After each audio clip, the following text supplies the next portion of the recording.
Hi guys, welcome to week 9. I wasn't even ready yet. It's too bad, we're doing it. Whatever. We're hungry, we're going to dinner.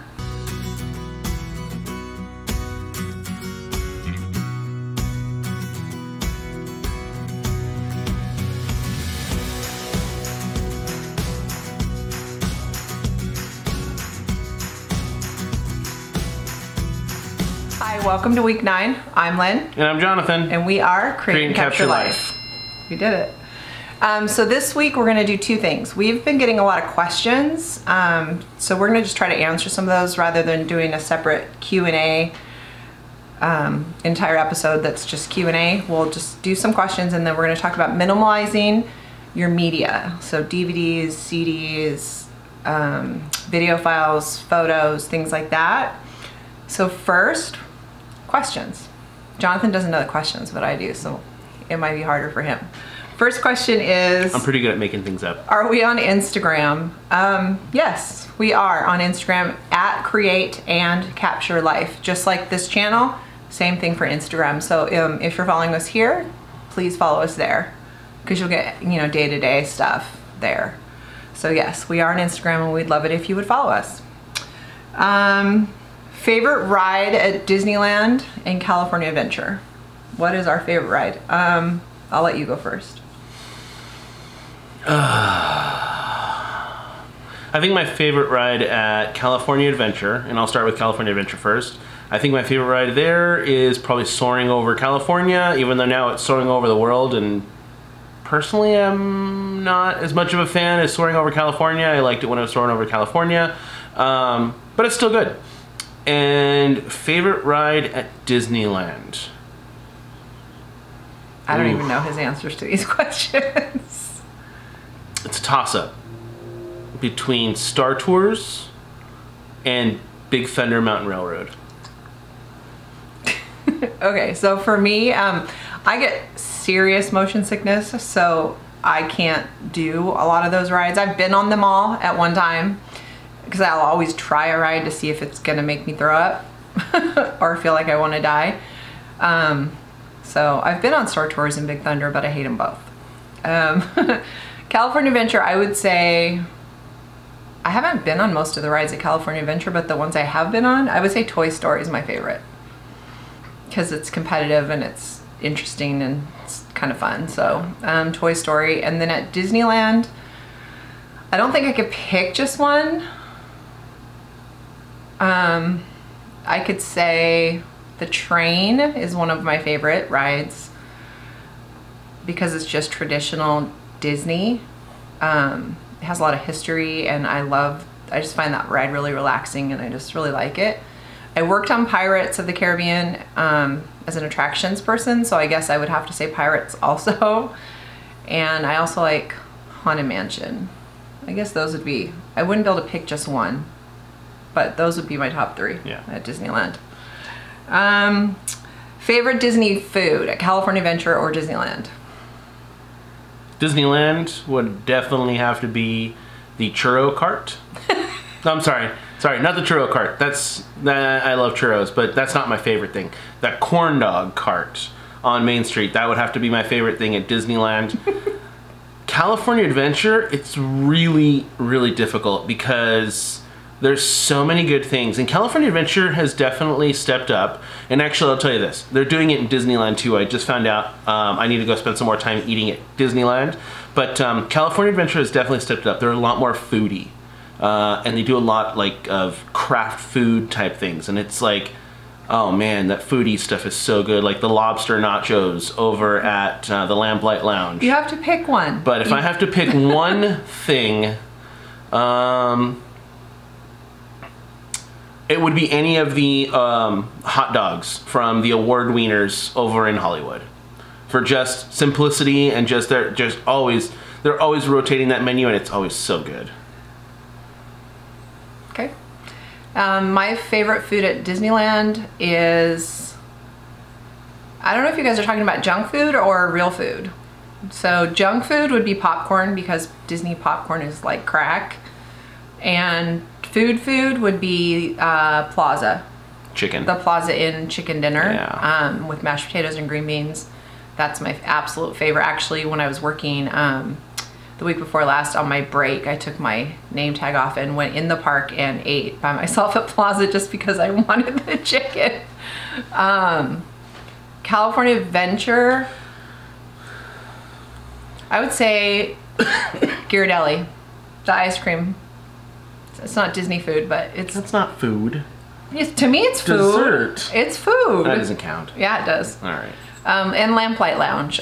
We ate there for the first time, or I ate there for the first time last month with my kids, and Jonathan's eating there a bunch, but we had never been there, and the food there was really, really good. They've got some killer things called piggy wings. Look them up. They're delicious. Yeah, it was just all really good food. If you don't count ice cream as a food. I count ice cream as a food, so Ghirardelli for me. Yeah. Favorite Disney character?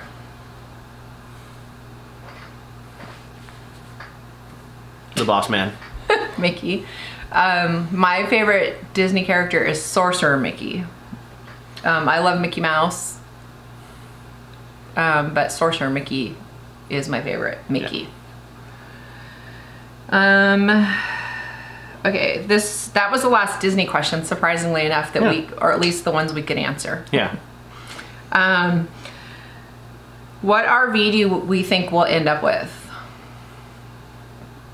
I think we'll definitely end up with a Tiffin. I'm fairly certain of that. Just from everything we've researched and from the floor plans and the layouts and everything, I think we will definitely end up with a Tiffin. Now, financially speaking, will we end up with a gasser or a diesel? We haven't really decided yet. We're kind of weighing our options, and we have a lot of financial decisions to make regarding how much we're able to put down and all that other stuff. But I think I'm pretty certain we'll end up with a Tiffin. Yeah, I agree. It's just a matter of finances, whether we want to carry a loan for a diesel or whether we want to just buy a gas coach outright and not have a payment. So that's kind of the decision. If you guys have an opinion, please let us know. Yeah. And I know there's always the infinite debate of gas versus diesel and all that, but from the research that I've been able to do, the Tiffin gassers drive much better than old school typical gassers. They drive much more like diesels. They're much more comfortable to drive. But obviously the diesel, you've got longevity there, you've got all of those other things. But reality is, we don't know if we want to go. We don't want to know if we want to take the leap into this lifestyle and owing anybody money. Yeah, I think we'd rather be as debt free as we possibly can be. Yeah, just that way, regardless of what happens, we still own our house no matter what. Yeah, we want to be able to travel a lot, and owing money on an RV is going to impact a little bit our travel plans. So I think we want to make the most out of being able to travel and the least out of having to work. Yeah. So okay, are we gonna have a tow vehicle? Absolutely. That's the plan. Yeah. I mean, again, it comes down to what we want versus what we end up doing. My dream would be to get a Jeep. I grew up around Jeeps. My brothers and cousins all raced Jeeps in Illinois, where I'm from. So I grew up loving Jeeps, and so I would love to own a Jeep again. Yeah, and I'm a huge 4x off-roader, whatever you want to call it. I currently have a Toyota Tacoma that does really well off-road, but if it had shocks. I need to just upgrade the suspension. But prior to that, I had a Land Rover, and Land Rovers are amazing off-road vehicles. She didn't like it, but I don't like Land Rovers. She didn't like Land Rovers, and actually now I've got that out of my system. I don't need that again. They're just showboats. Yeah, but definitely a Jeep, and we've heard some stories about people going out and buying two-wheel drive manual or two-wheel drive automatic transmission Jeeps. That's not a Jeep. We're gonna make sure we get four-wheel drive, and all of the good things so we can take it out on a trail. So. And according to current news, the best anti-theft device for any vehicle is to get a manual transmission. So probably end up with a four-wheel drive stick shift. That would be funny. Yeah. So. Okay, and then the last question before we get into minimalizing is, What is our best advice for trying to minimalize? Just do it. My best advice would be do it at your pace, not someone else's pace. Yeah. If you feel like getting rid of a bunch of things one day and then the next day you're kind of over it, or you're just, you know, we have good days and bad days. We have days where we get a ton done, or we might get a ton done on a weekend, or one evening we'll just have the gumption to get a whole bunch of things done and then not do anything for the rest of the week. Yeah. So just do it on your pace and the way you want to do it. Don't listen to us or anybody else tell you how to minimize your personal belongings. Yep. We can give you tips on what we've done and maybe they'll help. And that's what we're going to do today. We're going to talk about minimalizing media, like DVDs, CDs, photos, and all that. Like I said at the beginning, that's what we're going to talk about next. But my best advice would just be do it your way. Yeah. You know, whatever that means for you. Yep. But definitely, if you want to do it, do it. Get started. Start small. Start one cabinet at a time. Yeah. Start one drawer at a time. Like one area, whatever you want to start with. Just start with one thing, and then go from there. And you'll see, the more you do it, and the more you find yourself freeing yourself from clutter and stuff like that, the better you'll feel. Because honestly, I got to tell you, I did not realize how good I'd feel. You know, once we started actually getting rid of stuff. It's kind of freeing to say, no, I don't need this thing that I've had for 10 years, or this project that I've had sitting here, you know, for the last 5 years. That's undone. That's obviously, I'm probably never going to get to it. So get rid of it. And then all of a sudden it's like you're making room for the things that are important. So you can, you know, really get things going, you know, that are more important in your life. And for us, that's, you know, ultimately would be getting into an RV. So obviously we can't take all of our stuff with us, so we have to downsize. So that's our goal. The funny thing about us minimalizing, and we've had friends mention this to us at work and family members mention it to us, I didn't realize you had that much stuff. Well, if you come into our house, we're already minimalist in our house. I've always been that way. We have, you know, entire set of cookware. We have one set of dishes. We have one set of silverware. We have one set of cups. We don't collect that kind of stuff. Yeah. Neither one of us is big knick-knack collectors. So minimalizing in our house, that wasn't difficult. It was pretty much already done. Yeah. It was just a matter of going through some business things that were in the house and getting them out of the house. Yeah. So it's, you know, I don't know. My best advice is just do it the way you want to do it. Start one drawer at a time, start one closet at a time, whatever it is, and see how it feels. Maybe you don't want to do it. Maybe it's not going to feel good to you. My son has a real hard time getting rid of things. And so we're working on that. He has, it's a long story, but he has a real hard time letting go of some things. And not things that he needs, just it's comfort, or, you know, it's a long story, but he has trouble. So we're working on that. So some people it's harder than others. My daughter's excellent at getting rid of things. She's like, psh, get it. You know, except for leather jackets and shoes. She's good at getting rid of other things. Leather jackets and shoes, I think, are her weakness. Yeah. But just do you. That's all I can say, really. It's the best advice. And then just watch, you know, if you don't watch us, watch other people that minimalize and see how they do it, and just kind of take bits and pieces away from other people and see kind of what works for you. Yep. Okay, so now, thank you for your questions. If you have any other questions for us, please comment down below. You can message us on Instagram. That's where most of these questions came from, were Instagram. So feel free to follow us on Instagram, like we said, and ask us questions there. Ask us questions here on YouTube, and we will be glad to answer them if we can. Yep. So, first thing about media.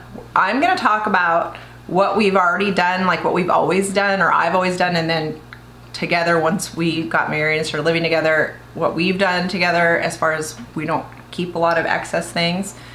And then he's going to talk about how even that's going to change for the RV life. Yeah. So one of the things that before I met Jonathan, I probably owned 1,000 DVDs because I worked in the music industry before I worked for Disney, and I got a lot of free DVDs, free CDs. So I probably owned about 1,000 DVDs before we met. And I used to have them all on bookshelves, 2 bookshelves on either side of the fireplace in the place I was living when we first met. They were all alphabetized and they were all on a bookshelf, but in their cases.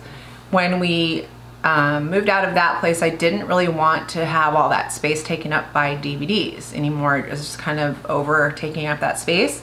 So I switched to this box right here. I have 8 of these boxes that are full. There's 110-ish DVDs in every one of them. Over 100 at least, depending on how full this is. This box still has room. This is an 8 by 10 box on the top, and it's 5.5 inches deep, and it's just from IKEA. So it has a handle you can pull, so if you stack them, you can pull them out in the front. I don't know if they still have them there. I got them years ago, but they probably have some semblance of this box. So what I did is I went through all of my DVDs, took them out of their cases, and then got these DVD sleeves, and they're inside just like this. So that's the DVD. So they're in these boxes and they're alphabetized. So any one you pull out, the DVD is right there. And the DVD cases, now I just have to find out where that goes. Now I can't put it back in because it's alphabetical. I should have made a space. But, so the DVDs are here. Every one of these boxes carries, like I said, over 100 DVDs. This one I think is about 110, but there's room for at least 20 more. And I have 8 of these boxes. And because they're black and they sit in our TV stand, you can't even tell what it is. So it's just real clean looking. Yeah. And so that's what we currently do with our DVDs. What are we gonna do with our DVDs? Oh, is that what you want to? You don't want to do all of it first? So here's the thought. Obviously, we don't want to take all these cases with us. This is a lot of weight. This box alone, I'd say probably weighs about 15 pounds. And you know, times 10, that's another 150 pounds of cargo space. And those of you guys that are RVers right now, you know, cargo weight, you know, that comes at a premium. Well, not only weight, but space. And then 10 of these boxes, that's how many cabinets in an RV? Yeah, that's a pretty significant. It's a lot. Yeah.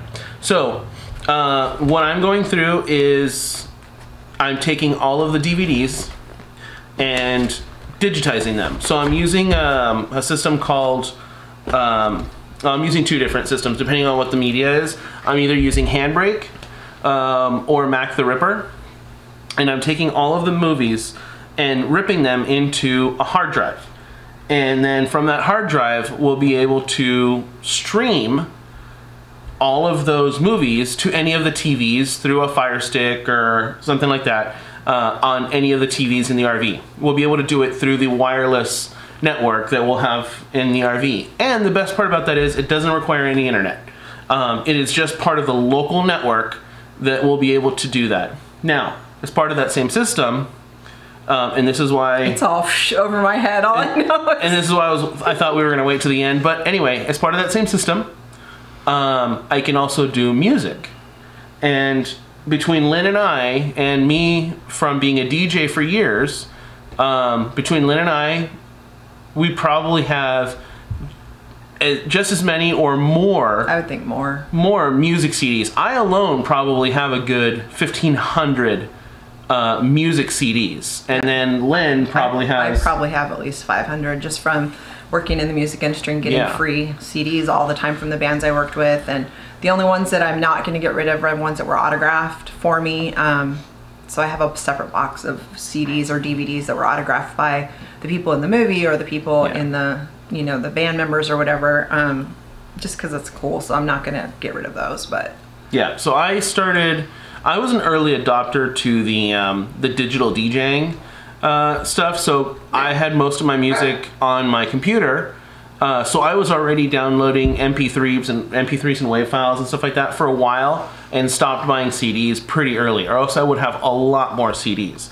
But that same system that's going to be able to handle all of the movies, we can also handle all of the music. So that's kind of cool. If you guys want some more information on what that system is, you can send us a note and we'll send it to you. But basically the system is called Plex. And basically you set up a small computer with a hard drive attached, on your home network or your RV network, and it will broadcast to all of your local devices pretty easily. But send us a note if you want some more information. You can comment either on this video or send us a note on Instagram, and we'll give you more detail on it. Yep. So. And we also, with the Plex server, we also share libraries with two other people right now. Yeah, I've got 2 friends that have Plex servers running at their house, but that requires an internet connection. But for right now, it's cool because we can watch movies they have in their library that maybe we don't own, and they can watch vice versa. Yeah. They can watch ones that we have in our server that they don't have. And so that's kind of, it's been kind of a neat thing. So yeah, that's the DVD, CD thing. Yep. And like I said, this box will work for in your house. You can also do, this is what I started with years ago, was these old binders. And I only have this one left, and it's all my horror films. And you can still buy these binders if you want to do this in your house. And it holds, these are also in alphabetical order, by the way. It holds the DVD, the front cover, and then it holds the DVD in the back. And it's just zips up. It's a Case Logic. That's what I used years ago. The only ones that are still in there are my horror movies. Yeah. The rest are in the boxes, but you can eliminate a lot of space taking up with the DVD cases. I mean, imagine 1,000 DVD cases. It was a lot of space. Yeah. Or 1,000 CD cases versus digitalizing all that. Yeah. It's crazy the amount of space you can save. So that's one of the things. As far as a photographer and a documentary filmmaker for years, keeping my pictures, video, all those safe is really important to me. We started, when I first went digital, it wasn't until after I met Jonathan. I was still shooting on film, and because I was a traditional photographer and I loved film, and I still do, but he turned me on to digital, and I switched to a digital camera, and it's good in some ways. In some ways I still wish I shot on film, and every once in a while I still do shoot on film. But you can saturate. You can just take 10 photos in a couple seconds on digital, but the problem with that is you end up with a lot of media. So I like these little hard drives. This one's a 2 terabyte. You can get these now up to like a 6 and 8 terabyte. I always buy them when they're on sale at Costco. So this 2 terabyte little hard drive was under $100 at Costco, and it's 2 terabytes. But what I do is I buy 2 every time. So I have this one, and I have a backup for this one. So these are the same, and I don't keep them in the same place. So I always have a backup and a main for every one of these that I have, and I probably have, last time I counted, I have over 22 terabytes of information, because some of it will be digital files of model releases, things like that. But I probably have more than that now, because that was last time I counted. So that's a lot between the 2 of us. But always back up your media, however you want to do that. My suggestion, just me personally, my opinion, and I'm sure there's people who are gonna tell me I'm wrong, I trust these more than I trust the stand-up, standalone versions, the bigger ones that kind of look like a brick. I don't know, what are those called? The ones that you like. It's a hard drive. It's a hard drive, but it's not a portable hard drive. It's it's like a home drive. Like a bigger one, because, and the reason I don't trust them as much is because that's the system that we had set up years ago, where we lost terabytes of information because the first drive failed and the backup failed. They were connected together and they both failed, and we couldn't get the information back. Yeah. I will not use one of those again.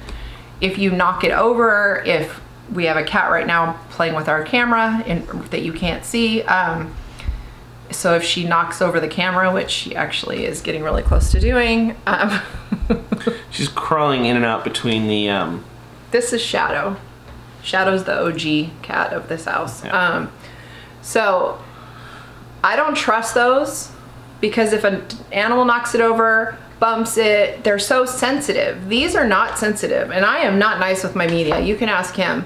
Like, I've dropped these, I've left them places, I've kicked them on accident. I've picked up my laptop not realizing that one of them was connected and it fell from my, unplugged itself and fell on the ground and knocking on my dining room table. These have never failed me. But if they did, I have a backup that's not hooked to this. So if this fails, it's not gonna force a fail on the other one. So I just trust these. If you're in an RV. Yeah. And these are also much smaller and easier to carry around. And actually, it's kind of funny. I'm not even sure what's on this, but typically Lynn also uses her P-Touch machine, and she has... That's my newest one, that's why. She has it labeled, and then it says, you know... What year it is. What year it is, whatever, and then it's either primary or backup. And then the other thing I do when I save to here, because a lot of photographers and a lot of people have asked me how I organize my media on here, photos and videos. The way that I do it is, if you were to open this up, it has, this is 1 year. So this is 2019. That's why it's not labeled. I know it's the current year because it's not labeled yet. This is 2019. When you open it, it has every month.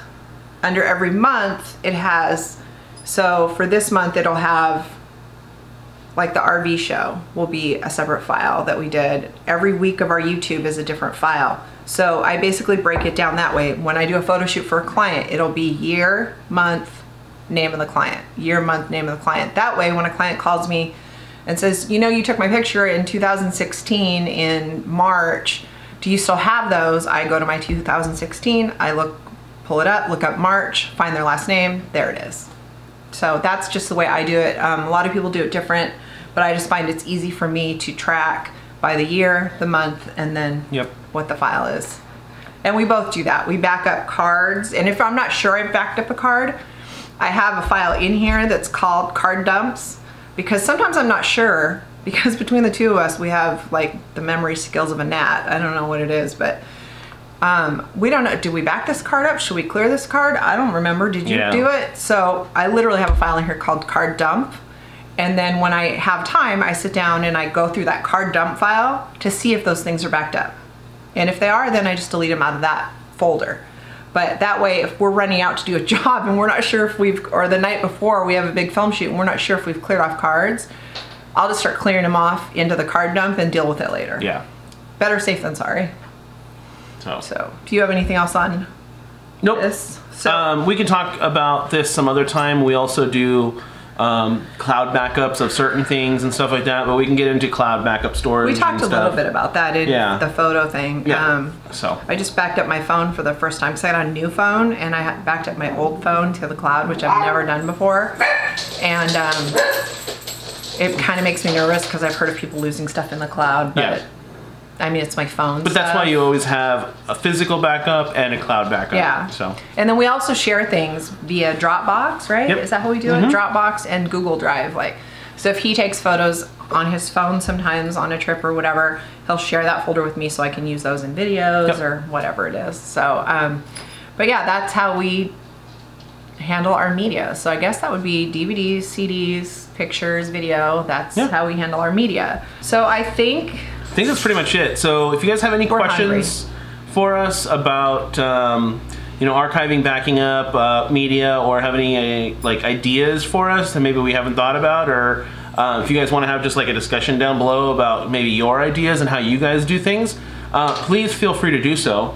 Let us know for sure, because we're not experts. We just do what works for us. Maybe there's a better plan out there. Maybe there's a better way for any of these things. So let us know.